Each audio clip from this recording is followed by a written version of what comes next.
नमस्कार, स्वागत है आप सभी का आवाज समाचार में। मैं हूं आपके साथ कविता थपलियाल। शो की शुरुआत करते हैं इस वक्त की सुर्खियों के साथ। शानदार तेजी के साथ हफ्ते का आगाज 13,870 के पार रिकॉर्ड ऊंचाई पर बंद हुआ निफ्टी। वहीं सेंसेक्स पहुंचा 47,300 के पार। निफ्टी बैंक में 425 पॉइंट की मजबूती। बीएसई के सभी सेक्टर इंडेक्सेस में दिखी रौनक। आने वाले बजट में इंफ्रास्ट्रक्चर पर होगा खास फोकस। वित्त मंत्रालय ने संबंधित मंत्रालयों से मांगा इंफ्रा प्रोजेक्ट का पूरा ब्यौरा। सीएनबीसी आवाज एक्सक्लूसिव। दिल्ली में बिना ड्राइवर की मेट्रो शुरू। पीएम मोदी ने दिखाई हरी झंडी। जनकपुरी वेस्ट से बोटानिकल गार्डन के बीच चलेगी नेशनल कॉमन मोबिलिटी कार्ड सेवा भी शुरू।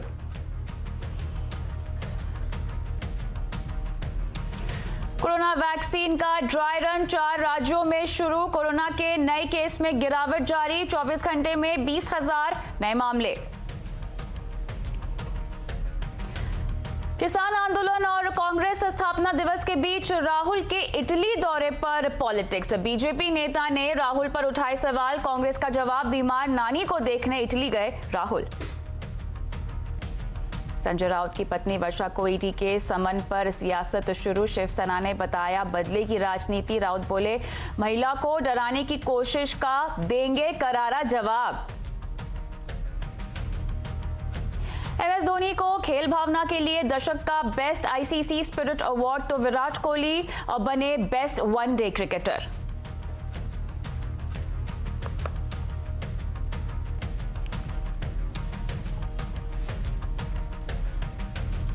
चलिए शुरुआत करेंगे आज सबसे पहले शेयर बाजार के साथ, जहां पर साल के आखिरी हफ्ते की शुरुआत रिकॉर्ड ऊंचाई के साथ हुई है। निफ्टी तकरीबन 1% चढ़कर अब 13,873 पर बंद हुआ है। सेंसेक्स 47,350 के पार टिका, जो अब तक का उच्चतम क्लोजिंग का स्तर है।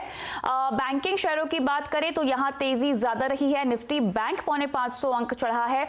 पूरा अपडेट लेंगे हमारे सहयोगी यतिन मोहता से। तो यतिन, ये बताएं साल का आखिरी हफ्ता और आखिरी सोमवार भी हाईलाइट्स क्या रही? तो सोमवार बहुत बेहतरीन रहा और ओवरऑल बेसिस पे वीक के लिए बहुत जबरदस्त स्टार्ट। ग्लोबल मार्केट थोड़े नरम गरम थे, लेकिन इंडियन मार्केट्स ने सॉलिड परफॉर्मेंस आज के सत्र में दिखाया। इनफैक्ट अगर आप एडवांस डिक्लाइन रेशियो देखें बाजार का, तो 3 बढ़ने वाले शेयरों में केवल एक ही घटने वाला शेयर था। यतिन, आपकी यहाँ पर आवाज आ रही है, शायद तकनीकी दिक्कतें हम ठीक करें तब तक। जैसा कि आप बता ही रहे थे, यहाँ पर रिकॉर्ड हाई के आसपास आज का बाजार बंद हुआ है।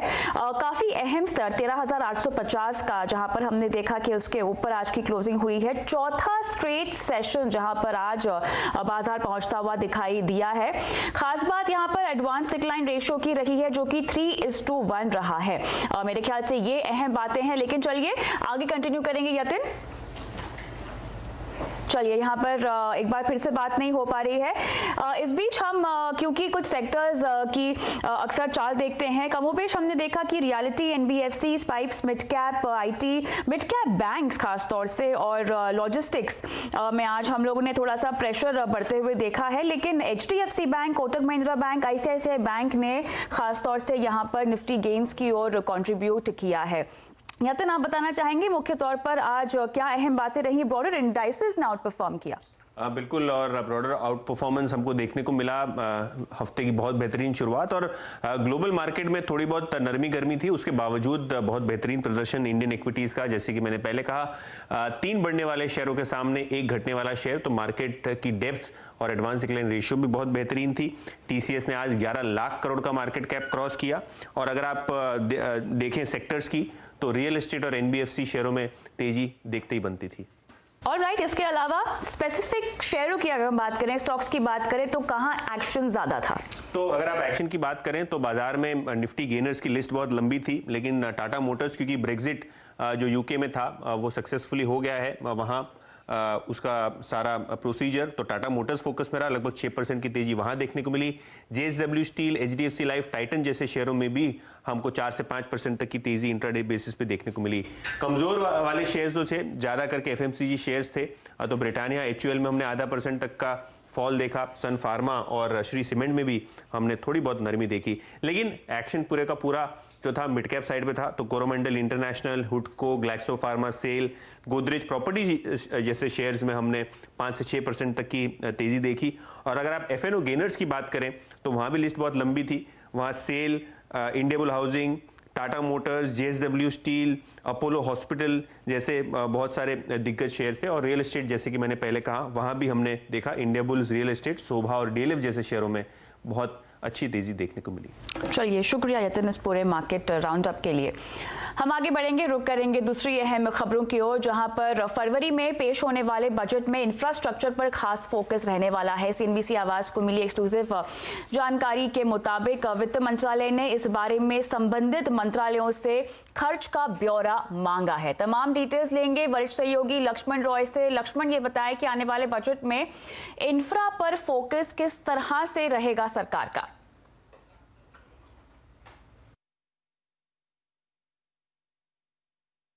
देखिए, वैसे तो हर बजट में सरकार इंफ्रास्ट्रक्चर सेक्टर पर खास फोकस देती है, लेकिन इस बार जो मुझे सूत्रों से जानकारी मिली है उसके मुताबिक सरकार इंफ्रास्ट्रक्चर के एक विशेष पहलू पर फोकस देने वाली है। वो विशेष पहलू है सोशल इंफ्रास्ट्रक्चर। मिसाल के तौर पर एजुकेशन जैसे सेक्टर के लिए जो इंफ्रास्ट्रक्चर बनाना है, बुनियादी ढांचा बनाना है, सुविधाएं देनी है, उस पर सरकार विशेष फोकस कर सकती है। और इसीलिए इंफ्रास्ट्रक्चर सेक्टर पर आप देखेंगे कि बजट में भारी भरकम खर्च में बढ़ोतरी होता हुआ आपको दिखेगा। यानी इंफ्रास्ट्रक्चर पर जो खर्च का आवंटन होता है वो पिछले साल के मुकाबले काफी ज्यादा बढ़ता हुआ दिखेगा आपको अगले कारोबारी साल में इस बजट में। एक दूसरा जो महत्वपूर्ण पहलू यह है कि ऐसे इंफ्रास्ट्रक्चर प्रोजेक्ट के लिए फंडिंग की समस्या आती है, आसानी से उनको फंड नहीं मिलता है। तो ऐसे प्रोजेक्ट को आसान शर्तों पर, सस्ती ब्याज दरों पर लंबे समय के लिए कर्ज मिल सके, इसके लिए एक विशेष फाइनेंशियल इंस्टीट्यूशन का ऐलान सरकार बजट में कर सकती है, जिसको अभी डेवलपमेंट फाइनेंशियल इंस्टीट्यूशन कहा जाता है, यानी डीएफआई। इस डीएफआई की वकालत प्री बजट मीटिंग में कई इंडस्ट्री चैम्बर ने भी की है। सूत्र बता रहे हैं कि बजट में इस डीएफआई का ऐलान होता हुआ आप देखेंगे। तीसरी महत्वपूर्ण बात यह है कि इंफ्रास्ट्रक्चर को लेकर सरकार इतना ज्यादा संवेदनशील है कि सूत्रों के मुताबिक वित्त मंत्रालय ने सभी संबंधित मंत्रालयों को चिट्ठी लिखी है और पूछा है कि आप बताइए कि अगले कारोबारी साल में कितने प्रोजेक्ट शुरू होने वाले हैं, कितने प्रोजेक्ट ऐसे हैं जो चल रहे हैं और इन प्रोजेक्ट पर खर्च कितना आने वाला है, इसका ब्यौरा दीजिए और फिर इसके लिए पैसा बजट से कितना आपको चाहिए ये बताइए, ताकि इंफ्रास्ट्रक्चर सेक्टर को पैसे की दिक्कत ना हो, ये सुनिश्चित किया जा सके बजट में। तो मुझे लगता है कि इस बार के बजट में अब इंफ्रा का एक खास पहलू देखने को मिलेगा आपको। शुक्रिया लक्ष्मण तमाम डिटेल्स के लिए। आगे बढ़ेंगे, बात करेंगे कोविड की। आज से देश के 4 राज्यों पंजाब, गुजरात, आंध्र प्रदेश और असम में कोविड वैक्सीन के लिए ड्राई रन शुरू हो गया है। इस दौरान वैक्सीन के लिए कोल्ड चेन से लेकर लोगों को टीका लगाने और कोविन मोबाइल ऐप पर रजिस्ट्रेशन सबका जायजा यहां पर लिया जा रहा है। वैक्सीन के ड्राई रन के लिए 5 सेशन रखे गए हैं। हर सेशन में 25 हेल्थ वर्कर्स हैं। सोशल डिस्टेंसिंग का पालन किया जा रहा है।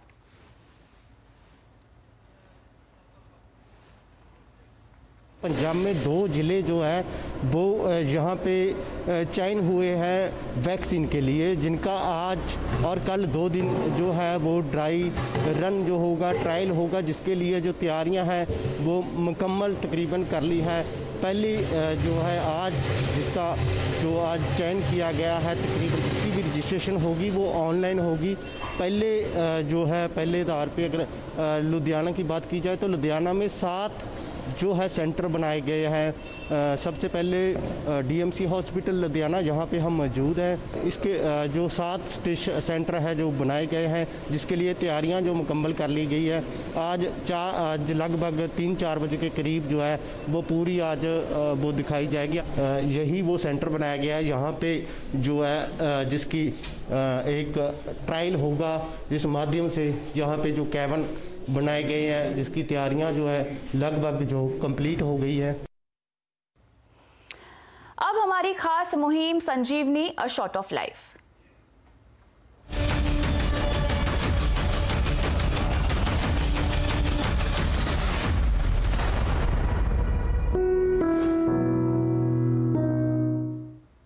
कोविड-19 में पूरे देश ने एक होकर संकट से लड़ाई शुरू की। अब जबकि हम वायरस को हराने की तरफ बढ़ रहे हैं, वैक्सीन ड्राइव में हम सबको अपना पूरा जोर लगाना है। हमारा कैंपेन संजीवनी और शॉर्ट ऑफ लाइफ इस विश्वास पे आधारित है कि no one is safe unless everyone is safe. लक्ष्य है हर भारतीय को वैक्सीन का अधिकार मिले और वैक्सीन भी मिले। नेटवर्क 18 के साथ बने रहें। कोविड-19 के खिलाफ जंग में ये कैंपेन एक जन आंदोलन की तरह आने वाले कुछ महीनों तक चलेगा। दिल्ली में आखिर पहली बिना ड्राइवर वाली मेट्रो ट्रेन चल पड़ी। प्रधानमंत्री मोदी ने वीडियो कॉन्फ्रेंसिंग से हरी झंडी यहां पर दिखाई और मेजेंटा लाइन पर जनकपुरी वेस्ट और बोटानिकल गार्डन के बीच बिना ड्राइवर के मेट्रो रफ्तार भरेगी। दुनिया के 6 देशों में पहले से ही बिना ड्राइवर के मेट्रो चल रही हैं। इसके साथ ही अब भारत उन 7 देशों की लीग में शामिल हो गया है जहां पर ड्राइवरलेस मेट्रो सेवा दी जाती है। और इसके अलावा पीएम मोदी ने एयरपोर्ट एक्सप्रेस लाइन पर नेशनल कॉमन मोबिलिटी कार्ड सेवाओं की भी शुरुआत की है। पीएम ने बताया कि 2025 तक देश में 25 शहरों में मेट्रो चलाने की योजना है। फिलहाल देश के 18 शहरों में मेट्रो चल रही है। आधुनिकीकरण के लिए एक ही तरह के मानक और सुविधाएं उपलब्ध कराना बहुत जरूरी है। राष्ट्रीय स्तर पर कॉमन मोबिलिटी कार्ड इसी दिशा में एक बड़ा कदम है। कॉमन मोबिलिटी कार्ड का लक्ष्य बिल्कुल स्पष्ट है। आप जहां कहीं से भी यात्रा करें, आप जिस भी पब्लिक ट्रांसपोर्ट से यात्रा करें, ये एक कार्ड आपको इंटीग्रेटेड एक्सेस देगा। यानी एक कार्ड ही हर जगह के लिए पर्याप्त है। 37 किलोमीटर लंबी ये लाइन है और करीबन 25 स्टेशन इसमें पड़ते हैं, जो कि नोएडा को दक्षिणी दिल्ली से और पश्चिमी दिल्ली से जोड़ती हुई और अब डोमेस्टिक एयरपोर्ट को भी ये लाइन जोड़ती है। तो पिछले 2 साल से ये तैयारी मेट्रो की तरफ से की जा रही थी कि इस लाइन को ड्राइवरलेस बनाया जाएगा, यानी कि जो मेट्रो चलेगी वो बिना ड्राइवर के चलेगी। काफ़ी हाई टेक्निक है और इस पर काफ़ी लंबे समय से मेट्रो काम भी कर रही है। तो अब वो समय आ गया है जब ट्रैक पर मेट्रो दौड़ेगी, लेकिन बिना ड्राइवर के। ऐसे में मेट्रो का ये कहना है कि इस नई तकनीक के बाद गलती होने की गुंजाइश बहुत कम हो जाती है और सिर्फ यही नहीं बल्कि आने वाले समय में बाकी लाइंस पर भी ड्राइवरलेस मेट्रो चलाई जाएगी। इसके बाद अगला कदम पिंक लाइन पर चलाने का है। आगे बढ़ते हैं। नेटवर्क 18 और विस्पर ने एक बेहद खास कैंपेन पीरियड ऑफ प्राइड एक स्वच्छ सोच के लिए हाथ मिलाया है। कैंपेन की शुरुआत किस सोच से हुई है उससे पहले आपको हम समझाते हैं यहाँ पर कुछ आंकड़े। 56% भारतीय महिलाएं मेंस्ट्रुएशन को एक टैबू मानती हैं। 42% महिलाएं केमिस्ट से सैनिटरी पैड खरीदने में असहज महसूस करती हैं। 38% महिलाओं ने अपने पीरियड्स को एक चोट या बीमारी के तौर पर देखा। सबसे हैरान करने वाला सच तो ये है कि भारत की पीरियड्स वाली 40 करोड़ महिलाओं में से सिर्फ 20% सैनिटरी पैड का इस्तेमाल करती हैं। हमारा कैंपेन एक कोशिश है नई पीढ़ी को मेंस्ट्रुएशन हाइजीन मैनेजमेंट से परिचित कराने का और इसके बारे में शिक्षित कराने का, ताकि जागरूकता बढ़े।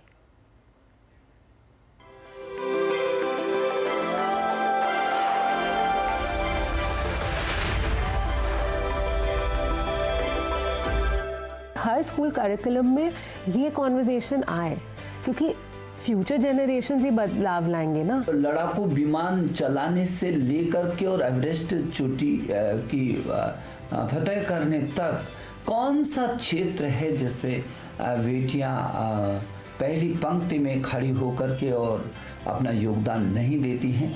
अब उनकी बहुत सारी समस्याएं हैं, परेशानियां हैं।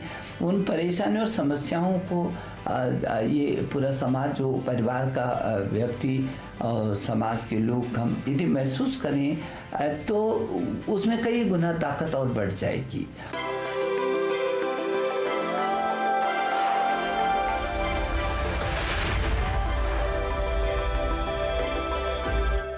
नेटवर्क 18 और विस्पर पीरियड ऑफ प्राइड एक स्वच्छ सोच कैंपेन के जरिए मेंस्ट्रुएशन के प्रति सोच में बदलाव लाने के लिए संकल्पबद्ध है। इसमें जागरूकता, स्वीकार्यता और पहुंच की जरूरत है।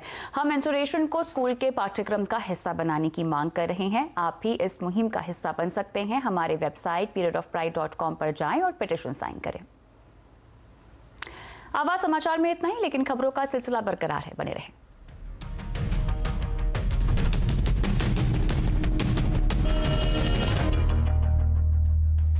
शिवसेना नेता संजय राउत की पत्नी वर्षा को पीएमसी बैंक में ईडी के नोटिस पर महाराष्ट्र में सियासी पारा चढ़ गया है। शिवसेना ने इसे राजनीतिक साजिश और बदले की कार्रवाई बताया। संजय राउत ने कहा कि ईडी ने जो पेपर मांगा था वो उन्होंने मुहैया करा दिया है, लेकिन जिस तरह से शिवसेना नेताओं को निशाने पर लिया जा रहा है वो राजनीति है। संजय राउत का कहना है कि महिला को नोटिस भेजकर डराना कायराना हरकत है। ये सब राजनीति से प्रेरित है। 10 साल पुरानी एक केस निकाला है ईडी ने, 10 साल पुरानी। देखिए, हम मिडिल क्लास लोग हैं। मेरी पत्नी एक शिक्षिका है, उसने अपने एक दोस्त से 10 साल पहले 50 लाख का कर्जा लिया है। वो पूरा कर्जा हमने इनकम टैक्स को दिखाया है, वो हमने राज्यसभा के एफिडेविट पे दिखाया है।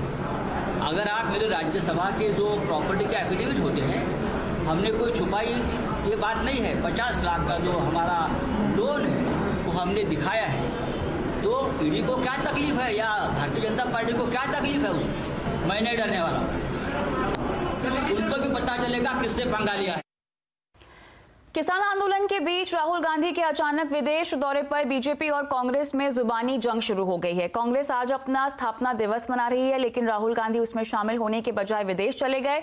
इतना ही नहीं, एक दिन पहले तक किसानों के आंदोलन का समर्थन कर रहे राहुल गांधी आंदोलन के बीच ही जब विदेश चले गए तो विरोधियों का निशाना साधने का उनको मौका मिल गया। और कांग्रेस प्रवक्ता रणदीप सुरजेवाला ने बताया कि राहुल एक निजी दौरे पर देश के बाहर गए हैं। हालांकि कांग्रेस ने ये नहीं बताया कि राहुल कहां गए हैं, लेकिन सूत्रों के मुताबिक राहुल अपनी नानी से मिलने इटली गए हैं। जहां कांग्रेस पार्टी उन्हें जाने को कहती है, एक कार्यकर्ता के तौर पे श्री राहुल गांधी वहां जाते हैं। परिवार का अगर कोई सदस्य बीमार हो तो क्या व्यक्ति उसे देखने नहीं जा सकता?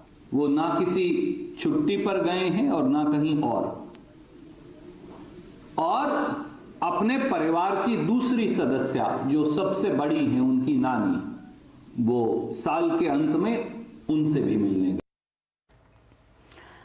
किसान आंदोलन पर राजनीति गरमा रही है। ममता बनर्जी का कहना है कि उनकी पार्टी किसानों के साथ है। ममता ने इस कानून को रद्द किए जाने की मांग की है। इधर किसानों ने सरकार के सामने बातचीत का प्रस्ताव रख दिया है, लेकिन क्या इस प्रस्ताव पर सरकार बात करने को तैयार होगी? आज इसी पर करेंगे आवाज अड्डा में बड़ी चर्चा 5:57 पर।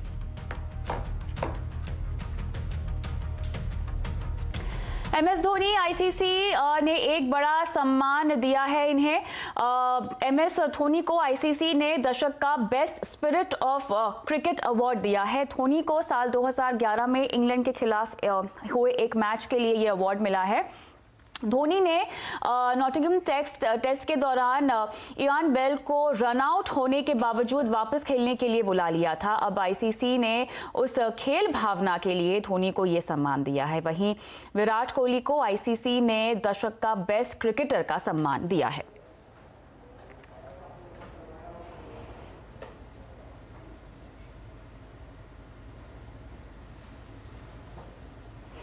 इन्वेस्टमेंट को लेकर आप हमेशा एहतियात बरतते हैं। बाइक और गाड़ी चलाते वक्त तो ये सावधानी और ज़रूरी हो जाती है। हमेशा हेलमेट पहने या सीट बेल्ट लगाएं, ये ज़िंदगी आपकी है।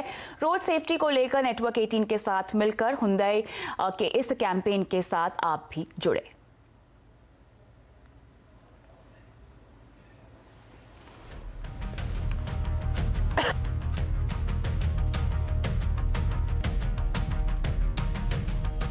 शिमला में सीजन की पहली बर्फबारी हुई है। इस वक्त पूरा शिमला बर्फ से ढका हुआ है और टूरिस्ट भी यहां पर खूब बर्फबारी का मजा उठाने के लिए आ रहे हैं। इस वक्त होटल भी वहां पर काफी भरे हुए हैं।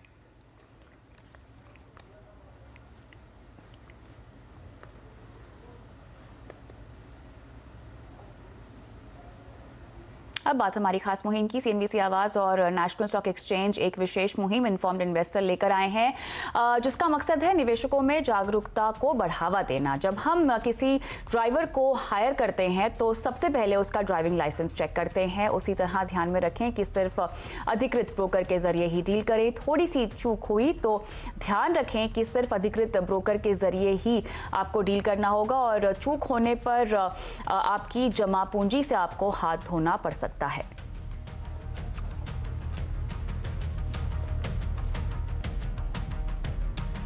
और आवाज समाचार में इतना ही, लेकिन तमाम खबरों की अपडेट के लिए CNBC आवाज के साथ ही रहिए, ट्विटर, फेसबुक, यूट्यूब के जरिए। नमस्कार।